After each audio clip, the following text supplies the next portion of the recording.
우리 명절이어도 한결같은 모습으로 찬양해 주셔서 진심으로 감사드립니다.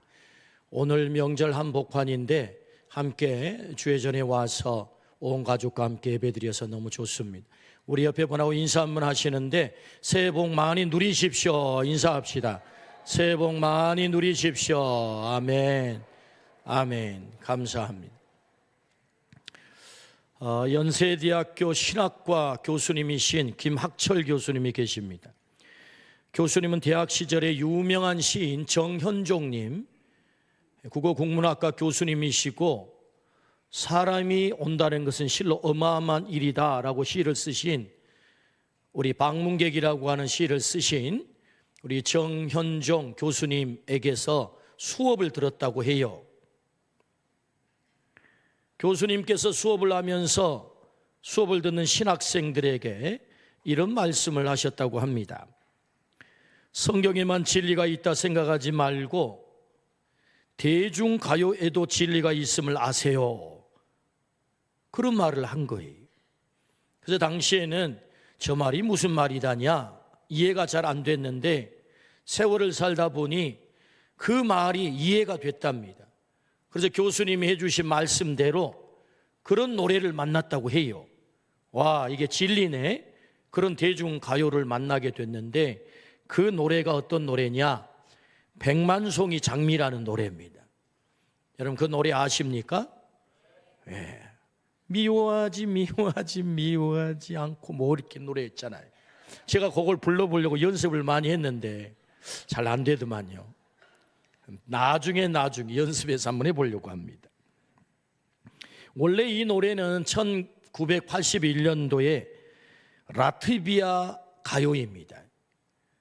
독일과 러시아 그 사이에 껴있는 슬픔의 나라, 강대국들에게 맨날 침범을 당했던 그런 아주 작은 나라에서 작사 작곡된 노래입니다. 원래 원제는 마라가 딸에게 준 삶이라고 하는 노래라고 해요. 이 노래는 여러 나라 말로 번안이 되어서 부르게 된 유명한 노래가 됐습니다. 심수봉 씨는 곡을 듣고 너무나도 좋아서 나도 이 노래를 해야 되겠다라고 그 노래를 불러보려고 했더니 이 가사가 우리나라 정서에 맞지를 않는 거예요. 그래서 곡은 그대로 차용을 하고 가사를 자기가 전혀 다르게 작사를 했습니다.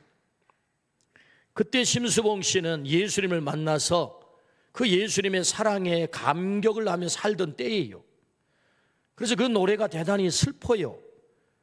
어느 가난한 화가가 여배우를 짝사랑해가지고 그 가사 내용이 이렇게 되는 화가의 러브스토리 내용인데, 그래서 대단히 슬픈 노래, 이렇게 슬픈 노래를 부르지 말고 사람들을 좀 치유하고 회복시키는 노래가 되면 좋겠다.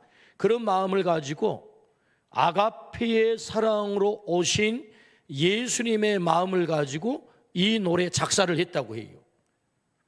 그래서 오늘 여러분 제가 가사를 한번 소개할 터이니까 아가페의 사랑이신 예수님의 그 사랑의 시각으로 이 가사를 한번 들여다보십시오. 먼 옛날 어느 별에서 내가 세상에 나올 때 사랑을 주고 오라는 작은 음성 하나 들었지.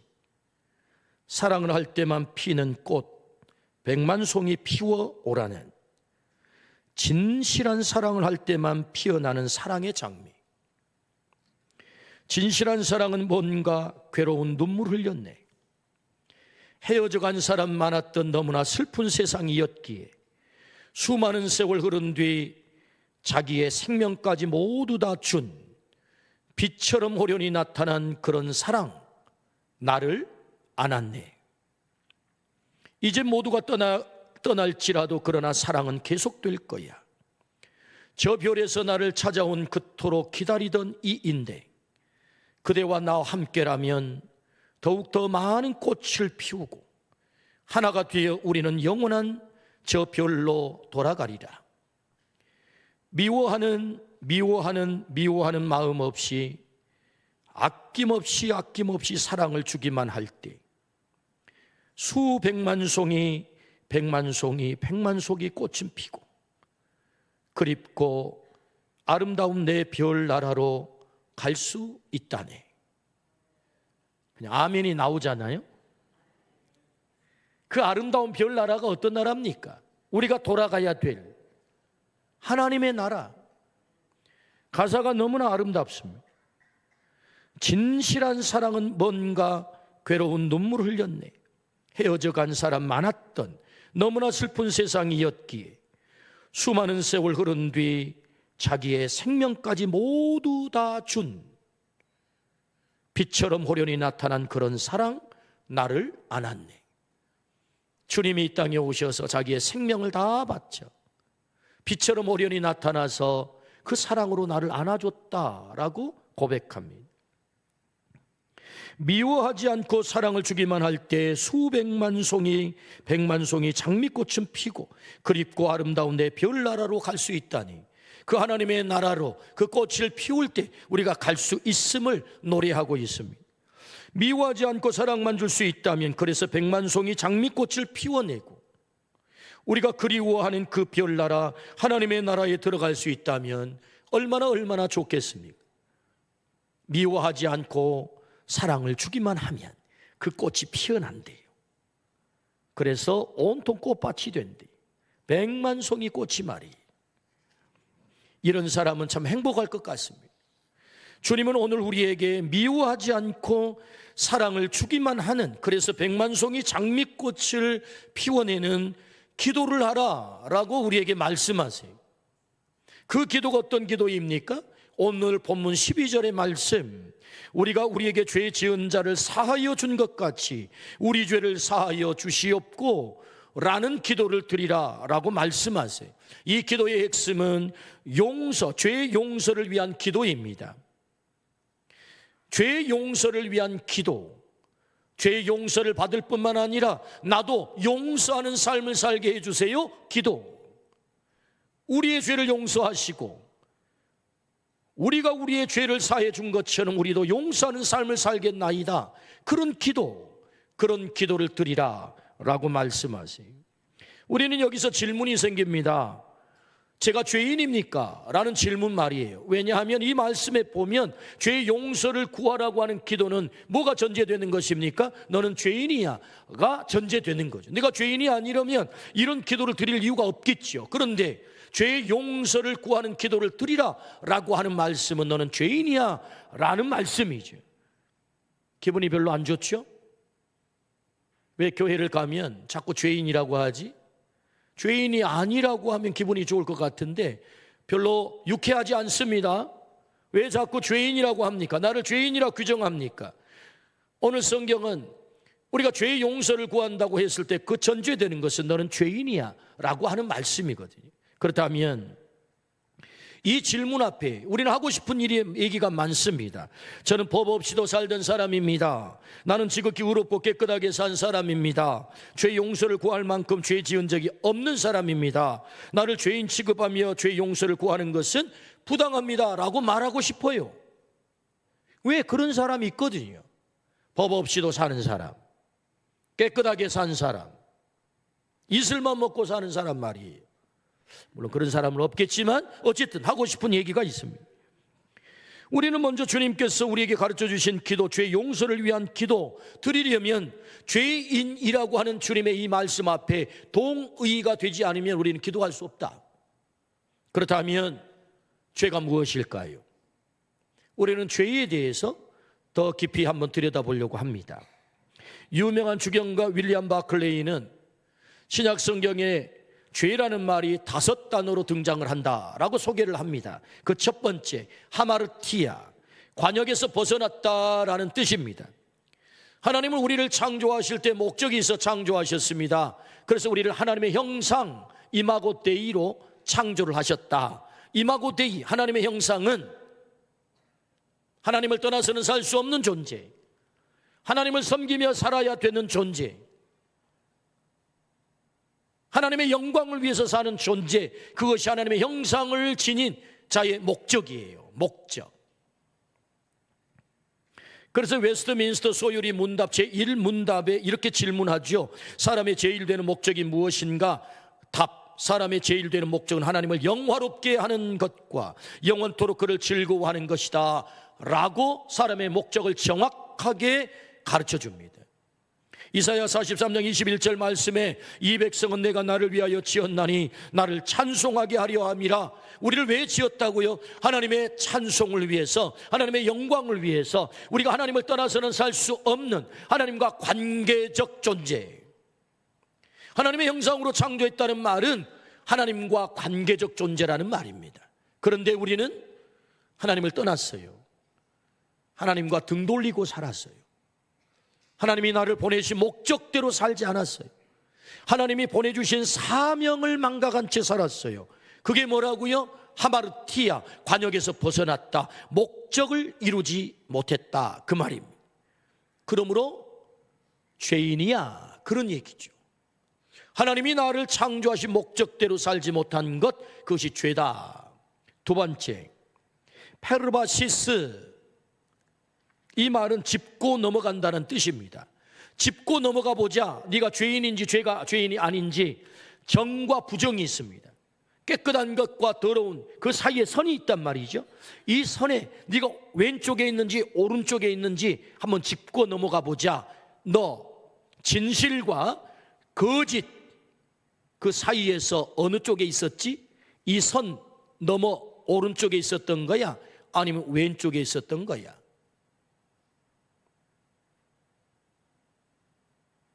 사랑과 미움, 이 선 넘어 어느 쪽에 있었던 거야? 짚고 넘어가 보자.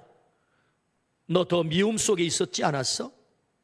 사랑에 있기보다 더 미움 쪽에 더 있었던 것 아니야? 정의와 불의, 너 어느 쪽에 섰어? 불의 쪽에 더 서 있었던 것 아니야? 짚고 넘어가 보자. 페르바시스, 짚고 넘어가 볼 때 거짓 속에, 불의 속에, 미움 속에 너 더 많이 서 있었던 것 아니야? 그래서 죄란 이 선 너머에 있는 것이다 라고 가르쳐 줍니다. 그러므로 여러분, 우리가 진실해야 될 때, 진리 편에 서야 될 때 우리는 거짓 편에 설 때가 있었습니다. 정의 편에 서야 될 때 불의할 때가 있었어요. 사랑 편에 서야 될 때 미워하는 쪽에 있었습니다. 뭐죠? 우리가 죄인이라는 거예요. 페르바시스, 짚고 넘어가 보자. 세 번째, 페랍토마, 미끄러진다라는 뜻입니다. 미끄러운 얼음판 위에 미끄러지는 것과 같은 것입니다. 덕되지 못한 말, 순간적인 충동, 감정을 절제하지 못함, 자제심을 잃고 유혹에 넘어감, 그게 뭐예요? 미끄러지는 거죠. 넘어지는 거죠. 세상에는 많은 유혹이 있습니다. 얼마나 많은 사람들이 유혹에 넘어집니까? 그렇게 신앙생활을 잘하던 사람도 한순간 넘어집니다. 죽는 자리까지도 함께 가겠다고 강철 같은 의지로 무장했던 베드로가 넘어졌습니다. 연약한 계집종 앞에서 나는 그를 모릅니다, 맹세코 모릅니다, 그가 저주를 받을지언정 나는 그를 모릅니다라고 예수님을 부인하고 배신했단 말이죠. 그가 넘어졌습니다. 왜? 자기의 생존의 유혹 앞에서 넘어진 거죠. 미끄러진 거죠. 페랍토마. 그래서 그가 훗날 회개하고 돌아와 베드로전서를 기록할 때 이런 말씀을 기록해요. 베드로전서 5장 8절에 근신하라, 깨어라, 너희 대적 마귀가 우는 사자같이 두루다니며 삼킬 자를 찾나니. 그는 마귀에게 넘어진 것입니다. 근신하고 깨어있지 못할 때, 깨어 나와 함께 기도하자 구주님께서 그토록 간절히 부탁할 때 그는 깨어있지 못했거든요. 그래서 넘어진 것입니다. 미끄러진 거라고요. 그래서 그는 깨어라, 근신하라, 마귀가 우는 사자처럼 삼킬 자를 두루 찾아다닌다라고 말씀을 하세요. 여러분, 페랍토마, 우리가 미끄러집니다, 넘어집니다. 신앙에 그토록 어마어마한 거장도 넘어져요. 고든 맥도날드라고 하는 사람이 있습니다. 그런 책, 무너진 세계를 재건하라라고 하는 책을 썼어요. 그분은 세계 구호 선교회 총재이시고 미국 기독학생의 대표셨습니다. 1987년 그는 참으로 안타까운 상황이 벌어졌는데 혼의 성관계로 무너졌어요. 큰 교회를 목회하시고 신학교 교수님이시고 그 어마어마한 교회 기독단체의 대표를 지녔던 그 사람도 넘어졌단 말이죠. 미끄러진 것입니다. 그가 처절하게 회개를 하고 그가 다시 회복되어서 돌아와 쓴 책이 무너진 세계를 재건하라 라고 하는 책입니다. 참으로 안타깝습니다. 신앙의 거장도 그 유혹 앞에 미끄러집니다. 넘어집니다. 그것이 페랍토마, 우리는 미끄러질 수밖에 없는 그런 존재라는 거죠. 얼마나 그 유혹 앞에 우리가 수없이 많이 무너집니까? 넘어집니까? 그러므로 너는 죄인이야 라고 말씀하는 거예요. 네 번째, 아노미아, 불법을 의미합니다. 율법은 하라고 하지 말라 라는 말씀이죠. 율법의 내용이 많습니다. 그 말을 다 축약해 보면 딱 두 단어가 남는데 하라, 하지 말라. 하라 했는데 하지 않는 것이 죄요, 하지 말라 했는데 한 것이 죄입니다. 근데 사람은 하지 말라고 하면 더 하고 싶어요. 야, 이거 먹지 마라. 근데 먹어버렸거든요. 유명한 목사님 김기성 목사님이요, 소시적의 이야기를 소개를 하는데 누나가 방문을 닫고 들어가면서 야, 너 누나 방 보지 말어? 하고 들어가죠. 더 궁금해진 거예요. 옛날에는 문짝이 여러분 창호지로 발라져 있죠. 창호지. 그래서 침을 탁 발라가지고 누나가 보지 말어? 그 말을 듣는 순간 더 궁금해진 거예요. 구멍을 딱 뚫어가지고 봤다는 거예요. 뭘 봤는지는 얘기를 안 하더라고요. 근데 본 거예요. 그래서 김기성 목사님은 금기란 유혹이다 이렇게 정의를 했어요. 하지 말라, 율법에 하지 말라라고 하는 금기는 오히려 유혹이라는 거예요. 그래서 하지 말라라고 하는 그 말을 오히려 더 무너뜨리고 더 많이 행해버린다는 거죠. 그래서 그것은 유혹이다라고 얘기를 했어요. 그렇습니다. 여러분, 하라를 하지 않는 것이, 하지 말라를 해버린 것이 그게 불법인데, 여러분 법 가운데는 적어도 세 가지 법이 있습니다. 하나는 실정법입니다. 두 번째는 도덕법이에요. 세 번째는 하나님의 법 신율이 있습니다. 여러분 이것을 어기는 게 뭐냐? 죄라고 하는 거죠. 여러분 실정법, 얼마 전까지만 해도 우리나라는 간통죄를 형사법으로 처벌을 했습니다. 그런데 그건 헌법의 위헌이다. 위헌. 왜 행복 추구권을 법이 강제하냐? 왜 성적 취향을 법이 막냐? 그 위헌이다 해가지고 없애버렸어요. 그럼 죄가 안 되는 것입니까? 아닙니다. 도덕법이 있습니다. 그건 죄라고 말합니다. 안 되는 거라고 말합니다. 불효를 저지른다고 실정법에서 잡아가지는 않습니다. 그러나 도덕법에서는 불효 막 심한 이 죄인이라고 말합니다. 그 위에 어떤 법이 있습니까? 하나님의 법이 있습니다. 하나님의 법, 신율입니다. 그래서 성경은 우리에게 이렇게 말씀하죠. 죄에 대하여라 함은, 요한복음 17장 9절 말씀에 죄에 대하여라 함은 저희가 나를 믿지 않는 것이 죄다. 근본적인 죄가 뭐냐? 하나님을 믿지 않는 것이, 나 외에 다른 신을 섬기지 말라라고 하는 제1계명, 그 말씀을 지키지 않는 것이 죄라고 해요. 세상의 사람들은 그게 왜 죄입니까? 라고 말하지만 근본적으로는 하나님을 섬기지 않는 것이, 하나님을 믿지 않는 것이, 하나님의 아들을 보내주셨는데 그 아들을 믿지 않는 것이 죄다라고 말합니다. 그것이 불법이라고 말합니다. 아노미아. 요한일서 3장 14절에 우리는 형제를 사랑함으로 사망에서 옮겨 생명으로 들어간 줄을 알거니와 사랑하지 아니하는 자는 사망에 머물러 있느니라. 사랑하지 않는 게 죄래요. 여전히 사망에 그는 머물러 있다. 그래서 여러분 성경에 한 걸음 더 들어가 보면 죄 가운데 어떤 죄가 있느냐? 태만죄가 있어요. 태만죄. 태만죄가 무슨 죄입니까? 주님이 비유하세요. 부자가 살았다.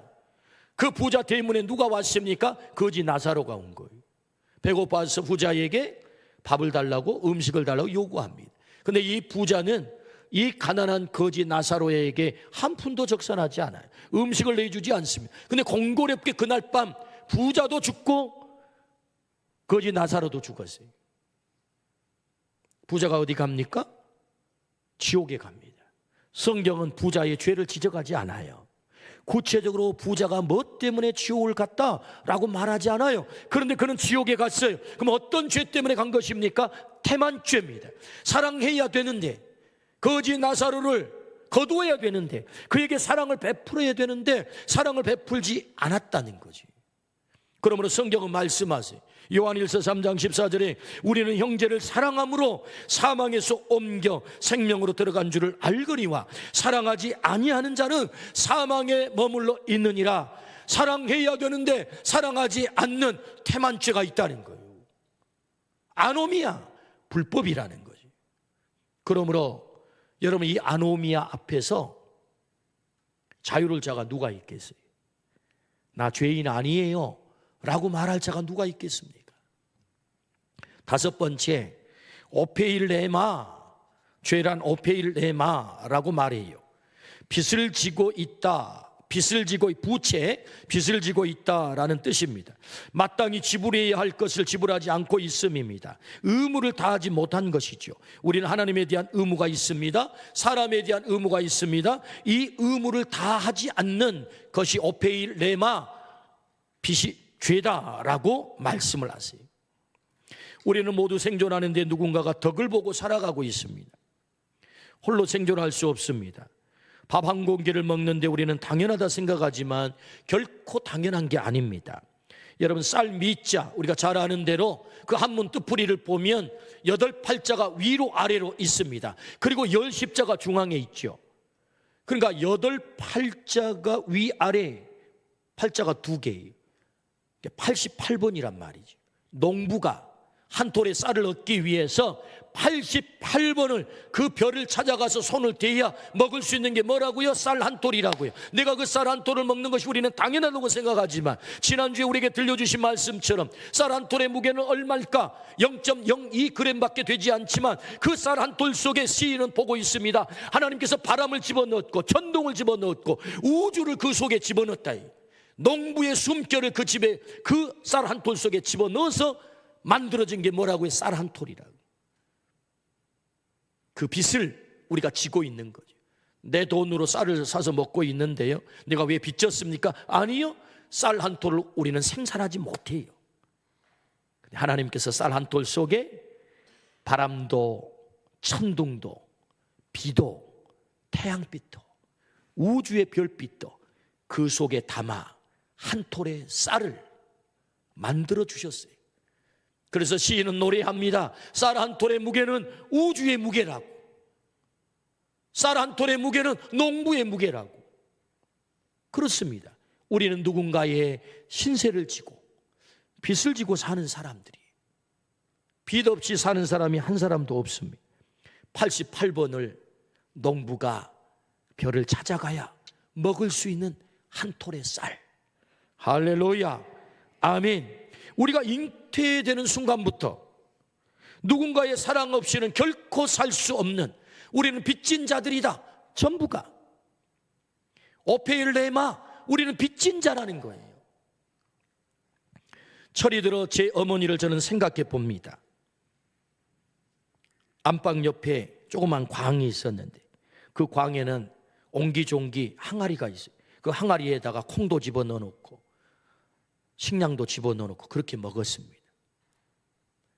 제 어린 시절의 기억에 의하면 종종 그 독에 식량이 떨어질 때가 많았어요. 제가 어른이 되어 아이를 양육하면서 그때 그 풍경을 생각해봐요. 그 장면을 생각해봐요. 우리 어머니는 얼마나 막막했을까. 9남매를 낳아 기르면서 제비 새끼들처럼 입을 착착 벌리는 새끼들이 있는데 먹일 수 없는 식량이 없었을 때, 독에 그 식량이 떨어졌을 때 우리 어머니는 얼마나 막막했을까 생각을 해봐요. 어렴풋한 기억은 우리 어머니의 한숨 소리입니다. 면사무소에서 어느 해에 흉년이 들었는데 사람들이 먹을 것을 없으니 알랑미를 이렇게 대출을 해줬다. 대출. 우선 굶어 죽을 수는 없으니까 식량을 이렇게 하라고 알랑미를 줬다는 거예요. 근데 알랑미를 그때 얼마를 빌려왔는지는 모르겠지만 그 알랑미를 갚아야 되는데, 먹고 이제 그 다음에 이렇게 갚아야 되는데 갚을 수가 없어가지고 이게 곱으로 늘어났대요. 곱으로 이자가 붙어가지고. 그래서 그 알랑미를 갚지 못한 한숨 소리를 저는 잊을 수가 없어요. 얼마나 막막하셨을까. 어머니가 먹지 못해서 부항이 들 때가 있었습니다. 소위 말하면 영양실조죠. 그래서 저는 어른이 되어 생각해 봅니다. 내가 오늘 여기까지 생존하기까지 얼마나 내 어머니에게 큰 빚을 졌는가. 우리는 모두가 빚진 자입니다. 우리가 생존하기까지 누군가의 신세를 지지 않고 우리는 생존할 수가 없었습니다. 그게 뭐예요? 오페일레의 말하는 거지. 사람에게 신세 질 뿐만 아니라 우리는 하나님의 신세를 진 자들이 다 빚을 졌단 말이죠. 죄가 뭡니까? 빚을 진 것이다. 빚을 진 거. 이 빚 앞에 자유로울 자가 누가 있겠습니까? 그러므로 죄 용서를 위해서 기도하라 라고 주님께서 우리를 죄인으로 규정을 하고 우리의 죄를 사하여 주옵시고 라고 기도하라고 말씀하세요. 하마르티아, 목적에서 벗어났음을, 페르바시스, 너 짚고 넘어가 보자. 너 거짓에 불의에 그리고 미움의 자리에 더 많이 섰잖아. 페라토마, 너 미끄러진 적 많잖아. 넘어진 적 많잖아. 아노미야, 하라고 하지 말라 사이에 너는 불법을 저지를 때가 많았잖아. 오페일레마, 너 빚진 자잖아. 네가 생존하기까지 그 많은 빚을 너는 진 자야 라고 죄의 단어를 가르쳐 주시면서 우리에게 이 죄로부터 자유로울 자가 누가 있어? 라고 말씀을 하는 거지요.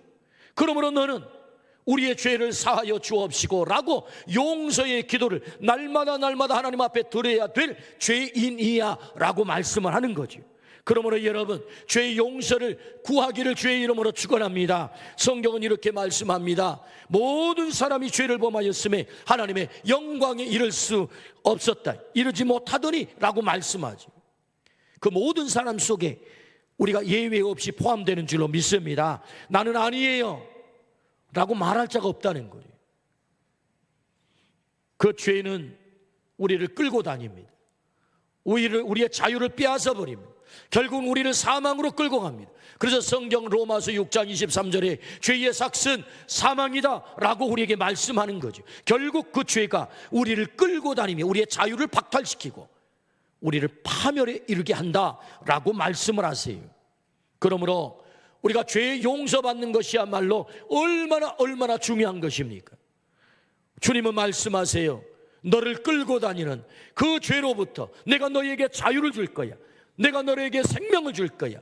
그러므로 죄 용서를 네가 기도하면 내가 용서해 줄 거야. 우리 주님이 말씀하세요. 죄 용서를 오늘 또 구하기를 주의 이름으로 축원합니다. 아멘.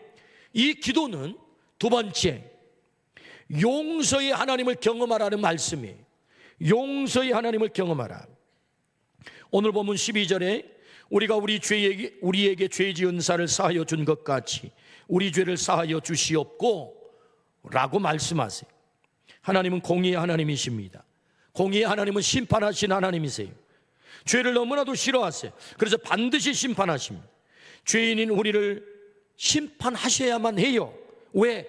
공의의 하나님이기 때문에. 그런데 여러분, 하나님의 심판을 통해서 살아남을 자가 누가 있겠어요?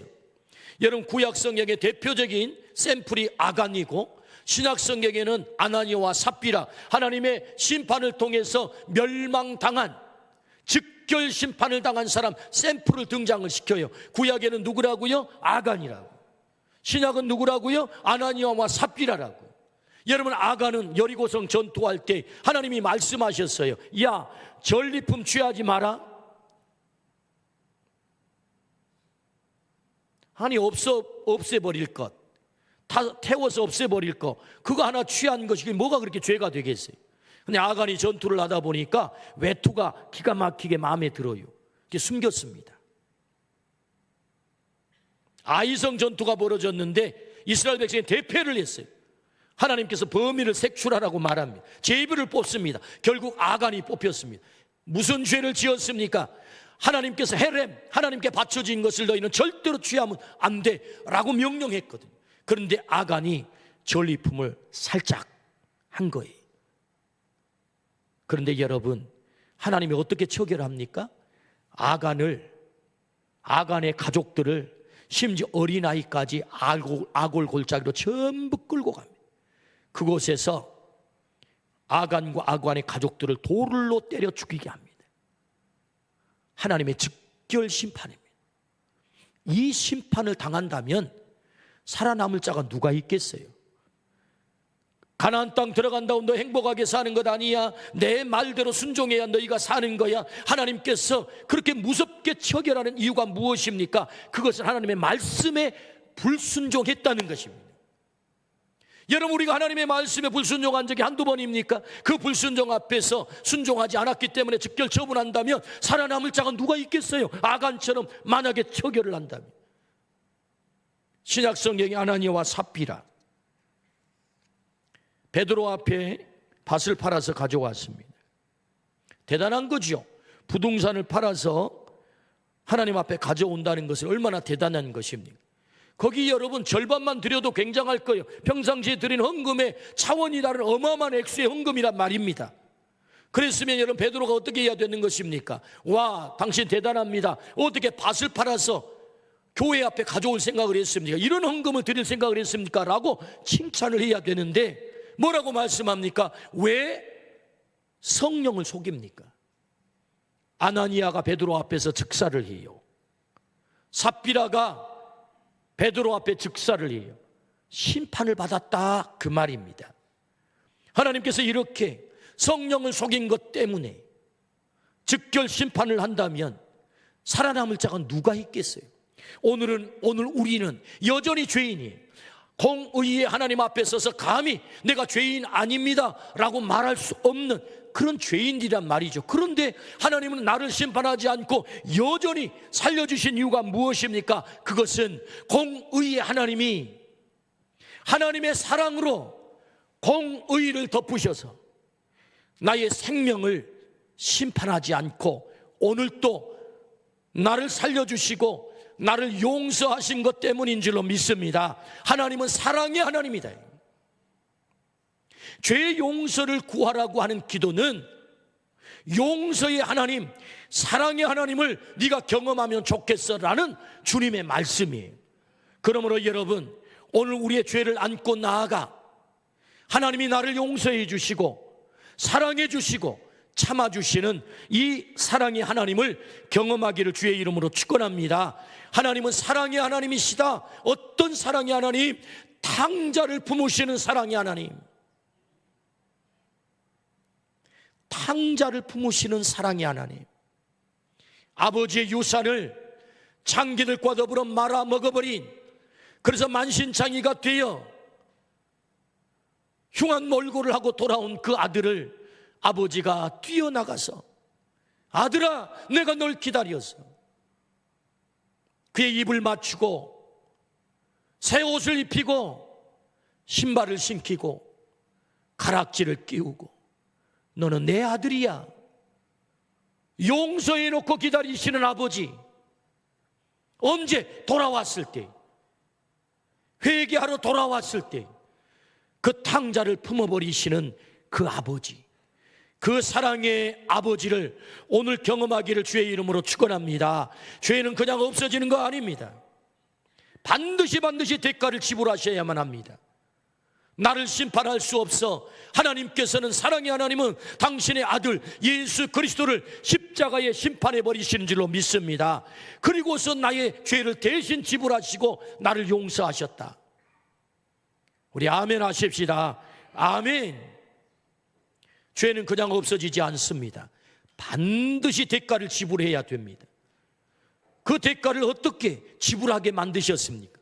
하나밖에 없는 아들 예수 그리스도를 십자가에 매달아 죽이심으로, 대속의 죽음을 죽게 하심으로, 인자에 온 것은 섬김을 받으려 함이 아니라 도리어 섬기려 하고 많은 사람의 대속물로 주려 하심이라. 우리 주님께서 대속의 죽음을 통하여 내 죄를 용서해 주신 줄로 믿습니다. 그러므로 여러분, 공의의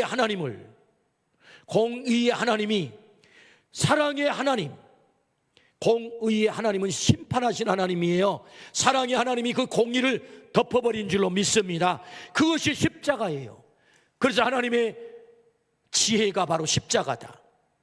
심판하시는 하나님, 사랑의 하나님으로 덮어버리는 자리, 그 자리가 십자가다.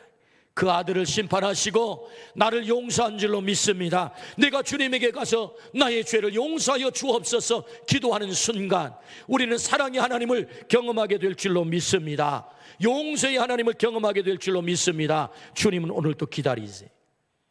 우리가 와서 우리의 죄를 사하여 주옵소서 기도하는 순간 사랑의 하나님, 용서의 하나님 우리가 경험하게 될 줄로 믿습니다. 아멘. 오늘 이 말씀을 기억하십시오. 오늘 마태복음 6장 14절에서 15절 우리의 죄를 사하여 준 것 같이 우리의 죄를 사하여 주옵시고 이 말씀의 말미에 이렇게 말씀하세요. 마태복음 6장 14절에서 15절입니다. 시작. 너희가 사람의 잘못을 용서하면 너희 하늘 아버지께서도 너희 잘못을 용서하시려니와 너희가 사람의 잘못을 용서하지 아니하면 너희 아버지께서도 너희 잘못을 용서하지 아니하시리라. 할렐루야. 하나님으로부터 용서를 경험한 사람에게는 용서의 능력이 생겨요. 하나님의 용서의 은혜를 경험한 사람은 그 은혜를 나누어 줄 능력이 생긴다. 그러므로 주님은 말씀하세요. 하나님의 용서를 너의 용서로 누리고 싶어? 하나님의 용서가 너에게 유효하게 적용되기를 원해? 그렇다면 네가 해야 될 일이 있어. 그것은 사람의 잘못을 먼저 용서하는 거야. 하늘 아버지께서도 너희 잘못을 용서하시려니와 너희가 사람의 잘못을 용서하지 아니하면 너희 아버지께서도 너희 잘못을 용서하지 아니하시리라. 이 말씀을 잘 기억하기를 주의 이름으로 축원합니다. 우리 주님은 우리가 하나님으로부터 받은 용서가 유효하게 나에게 누려지기를 원하세요. 1만 달란트 탕감받은 그 빛이 계속해서 용서받은 채로 누려지기를 원하세요. 그래서 말씀합니다. 너의 이웃의 그 잘못을 네가 용서할 수 있다면 하나님의 용서가 너에게 유효하게 적용되는 거야. 그 용서를 네가 누릴 수 있는 거야 라고 말씀을 하세요. 그러므로 오늘 우리 모두가 하나님의 용서가 나의 용서로 누려지기 위해서 우리 이웃의 작은 잘못을 용서하는 은혜가 있기를 주의 이름으로 축원합니다. 용서는 강요되어서는 안 되지만 그럼에도 불구하고 반드시 해야만 하는 것이 용서입니다. 왜요? 내가 용서하지 않는 순간 내 가슴팍에 화살이 꽂힙니다. 어떤 화살이요? 증오의 화살이, 미움의 화살이, 살이의 화살이, 파괴의 화살이, 그 화살에 끌려다니면 그는 불행한 인간이 됩니다. 때문에 주님은 우리 가슴팍에 꽂힌 증오의, 미움의, 파괴의, 살이의 화살을 뽑아내라. 그것이 무엇입니까? 용서다. 그를 위해서가 아닙니다. 그를 위해서가 아니라고요. 나를 위해서. 나는 네가 끌려다니지 않으면 좋겠어. 증오에 끌려다니지 않고, 복수에 끌려다니지 않고, 미움에 끌려다니지 않고, 살이에 끌려다니지 않는 용서받은 자의 삶을 살면 좋겠어. 내 용서가 너에게 유효하도록. 그러므로 주님은 우리에게 기도하라고 말씀하십니다. 우리가 우리의 죄를 사하여 준 것 같이 우리 죄를 사하여 주시옵고, 하나님의 그 용서를 경험함으로 우리가 용서해야 될 그 사람을 용서하는 자리로 나아가 하나님의 용서를 날마다 경험하고 사시기를 주의 이름으로 축원합니다. 아멘. 기도하십시다. 하나님 아버지 감사합니다.